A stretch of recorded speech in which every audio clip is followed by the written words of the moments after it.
Alrighty then, here we go. Definitely not worried about this one at all. Hello everybody, welcome to the Wonky Angle, where I talk about electronic music, both new and old. And today, I'm talking about the new album from Erasure. World Be Gone. So, Erasure. Vince Clarke and Andy Bell.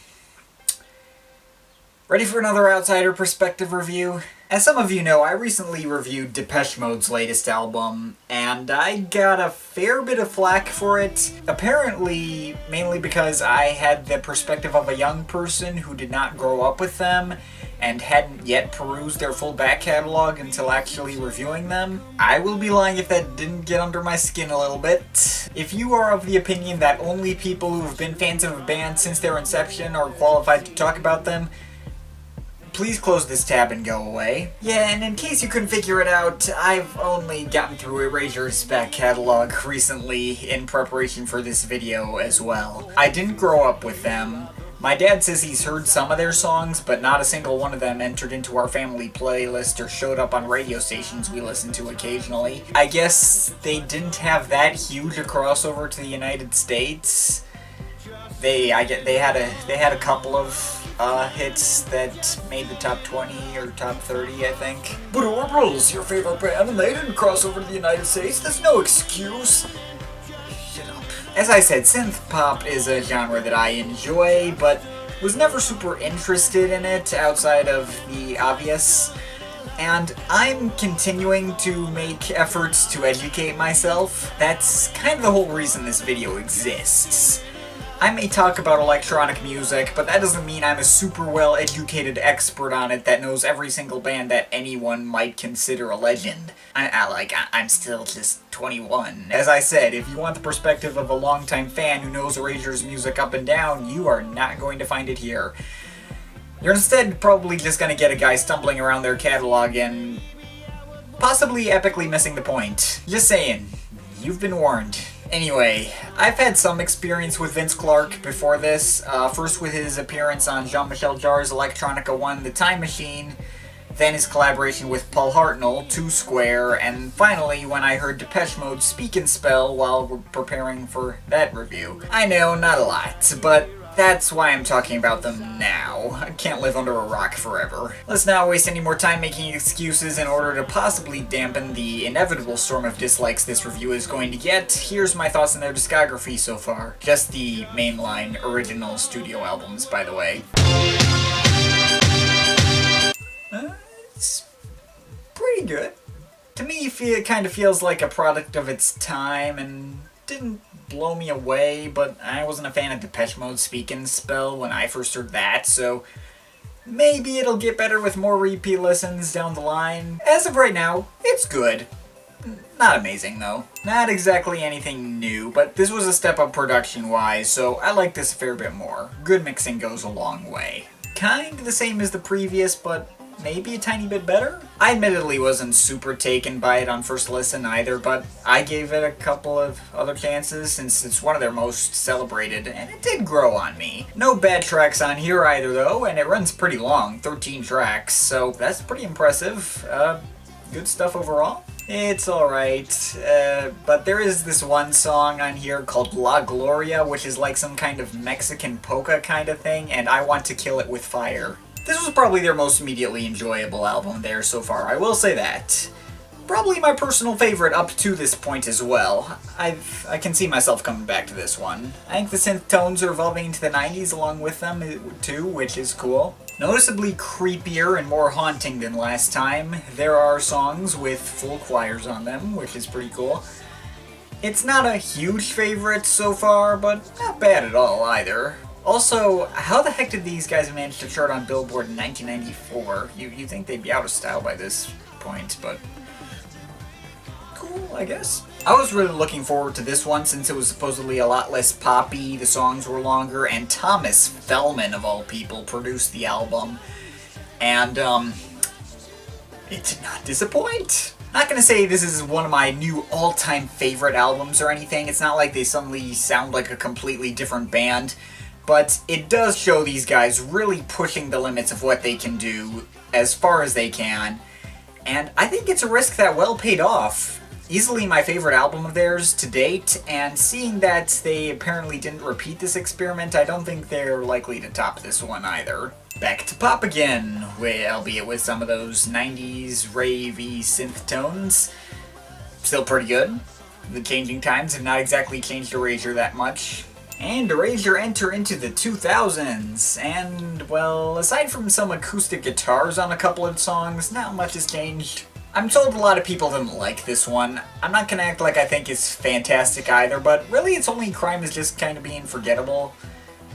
Which, you know, given this is a pop band, is no compliment, but it's not like I derived no enjoyment from listening to it. This one doesn't seem to be a huge fan favorite either, but I quite like this one. Very moody and atmospheric, and I like how they're kind of working out of their comfort zone. The fact that this album surrounds Andy Bell's revelation that he was HIV positive actually does make it that little bit more effective. Well, anyone who just wanted them to go back to up-tempo and happier material got their wish at this point.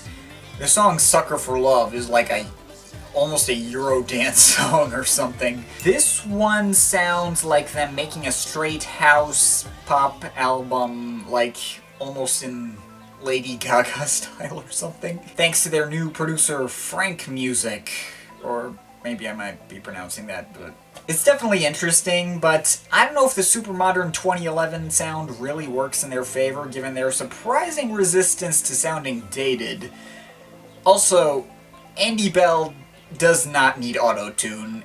That's really distracting. I admittedly skipped this one, as I cannot bring myself to listen to a Christmas album in May. I already don't really like hearing Christmas music in December. I've heard good things about this one though, so if this is some kind of underlooked amazing classic, you can feel free to scream at me. This is kind of like if Tomorrow's World was actually really good. Production is much more modern than their usual stuff, but not only does it actually sound more like Erasure this time, and also focus on the stuff I like about this kind of modern electronic production, but it's just overall a lot more fun and even catchier than that one was.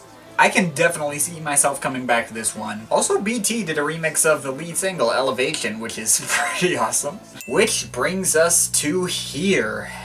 Now, after having made it through the full Erasure catalog, there is definitely a part of me that wishes I had grown up with these guys. Erasure are not exactly a band that have evolved and changed a lot over the years, at least not to the same extent as, say, Depeche Mode. They have their formulas, which they mainly just stick to, with some occasional sidetracks. Also, for a band who is really not changed much at all since the 80s, they've done a surprisingly good job of not ever really feeling dated. Maybe with the exception of Wonderland and Tomorrow's World. I do have to hand it to them for this as well. There is no easier way to make me hate a song than being in C major and using the standard 4 chords of pop. Erasure have more than a few songs that do this, yet don't bother me in the slightest. It was like I was hearing this formula for the first time again and remembering why it worked in the first place, so major props to these guys for that too. That being said, there's obviously no way for me to honestly call myself a true fan of this band while simultaneously reviewing their album in a remotely timely fashion. Erasure, despite their long and fairly prolific career, strike me as a fairly simplistic band, and there's nothing wrong with that, but this is the kind of music I probably would have liked even more as a kid. And maybe if I also had the years of nostalgia most fans have to go along with it, they could just be that more special, and I probably would get more visceral enjoyment out of 80s synth pop in general if that were the case, but oh well, nothing I can really do about that, unfortunately. So going into this new album, I was initially excited because I finally had an excuse to get off my ass and go through their back catalog, but after the album came out, I was more than a little taken aback by the fact that the overall fan response, at least on iTunes, seemed to be that of overwhelming disappointment. By people's comments, it seemed like Erasure were about to do their equivalent to Depeche Mode's recent Spirit album, going into a lot darker and more depressing territory than people wanted, and I think I maybe found one person who actually loved the album. And this is iTunes reviewers we're talking about. They can love anything. So, yeah, not a good sign. Regardless, I jumped into World Be Gone with a heavy dose of skepticism, How did it turn out? Well, I can kinda see where those people are coming from. I mean, it's no Violet Flame, like, not even close. But I really don't think it's that bad at all. Honestly, I think this album benefits quite a bit from a direct comparison to the latest Depeche Mode album. Now, Spirit, as you may recall, was soul-crushingly bleak to the point of unlistenability for me. I did mention in that video that I didn't really want political music right now so much as I wanted a break. But I think I can be okay with it if it's done a certain way. Just positive enough so that it can lift my spirits up, but not in an unrealistic fashion. And just negative enough that it's relatable but not despair-inducing. I think this is what World Be Gone does, actually. I'm not gonna act like it's the greatest thing ever, but in terms of, like, political music, I think it's more the kind of thing that I'm looking for. Spirit was an album that made me feel like we were all gonna be dead by the end of the year, and that is just not a sentiment I can swallow. World Be Gone, well, I'm not sure if it doesn't necessarily seem to be political, but I'm taking it that way anyway. World Be Gone is definitely frustrated with the current state of the world, but it's just that little bit hopeful. And in my opinion, that goes a long way. Now I'm going to warn you, I'm not great with lyrics, and you can take whatever I say in this regard with a grain of salt, especially since I can't find the lyrics to more than half of these songs anywhere on the internet yet. I've had to listen to what Andy Bell is saying all by myself, and this is especially tough for me as the one reviewer who usually doesn't focus on lyrics in the first place. And I'll admit, I haven't exactly dived deep into these lyrics, but just from what I have picked up, I do think the message of this album is at least a major part of why I liked this more than Spirit. From what I can pick up, all over this album, Andy Bell is clearly frustrated and saddened and confused with the way things are right now. You can hear this on songs like Be Careful What You Wish For, Lousy Sum of Nothing, and especially on Oh What a World, which is the closest this album gets to the despair-inducing tones that dominated Spirit, and is maybe the angriest I've ever heard Bell sound. Like, ever. Oh, just in general, the lyrics are kind of vague, so it's entirely possible you could just interpret all these lyrics as being about relationships and heartbreak as usual. But I do feel like this is at least in part inspired by current events, especially in the case of that one song. Not sure if saying you want to be in the witness protection program is the best way of wording it, but whatever. And obviously, as I mentioned, it's not all doom and gloom and negativity. Andy Bell may sound like he's at a low point, but he's not lost all hope yet. Like, he still talks about being in love, as usual, on songs like Love You to the Sky and Sweet Summer Loving. And also the album's ending, Just a Little Love.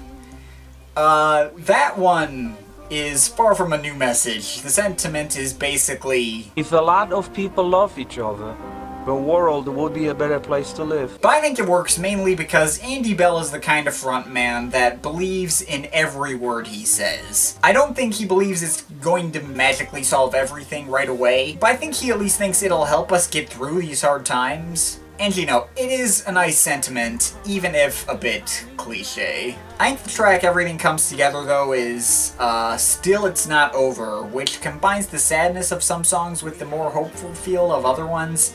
And it's probably the most emotionally potent moment on this album. Again, the whole life is shit but we can still make it is not a new topic, but Andy Bell believes in every word he says, once again, so it still works. Of course, reminder that I am terrible with lyrics and could entirely just be interpreting this completely wrong, but that's what I've pulled from it at least. So okay, I can appreciate the message more, but what about the production and replay value and that kind of thing? Well, I will admit, replay value-wise, I don't think this is one of their stronger ones. Mainly because I think it has a bit too many ballads on it. I don't think any of these songs on here are straight bad, but there are more than a few that I don't see myself coming back to, like A Bitter Parting or Lousy Sum of Nothing. Perfectly fine songs, but there are other ones on this album that sound similar, but pull it off better. Instrumentally, there's not much to talk about. They've obviously done this kind of thing before, and it sounds like their usual synth pop style. just with a much sadder feel. It's kind of like their earlier album Nightbird, actually, in that regard, although sonically not quite as good. Doesn't have that sense of atmosphere that that one had. There are definitely some standouts though. Love You to the Sky and Just a Little Love stand out purely by being the happiest tracks on here. They provide some much needed levity for this album. And aside from that, I already mentioned Still It's Not Over, easily the most effective straight ballad on here. And also Oh What a World sticks out instrumentally because it's a lot darker than the usual from these guys. I actually think this song sounds pretty cool and adds some variety. But I'll be brutally honest, I don't see myself returning to this album again aside from those 4 songs. Again, I don't think the remaining 6 are bad at all, but they do have better stuff kinda like this, as seen on the entire Nightbird album. And I don't know if I would have liked this album as much had it not been for the soul-crushing despair of Depeche Mode's latest effort to compare it to. So yeah, definitely not Erasure's best work, and definitely a disappointment after the especially strong previous album, Violet Flame, but I do still give this album my thumbs up, purely because I feel like it's a message we could use in these times. Or at least I could. I mean, yeah, it's kind of a done-to-death message, but it works for me because Andy Bell puts his all into it, and I can tell it all comes from a genuine place. Thanks to his delivery, it comes off as more than just empty cliches. I think it's worth at least one listen, even if you only give it the one, put it on the shelf, and then forget about it. I myself am probably not going to come back to this one, but I at least very much appreciate the sentiment, and of course, it made for a good excuse to finally go through the Erasure back catalog, so, you know, I'm glad it exists, and that is, I sat down with it. So, let's just hope the fans don't eat me alive now. I'm overall feeling a solid 7 out of 10. But of course, this is just my opinion. You can feel free to disagree with it, but I'd like to hear your thoughts, so leave the comments in the comment thing down there. But yeah, that's pretty much it. That's all for today. See you next time.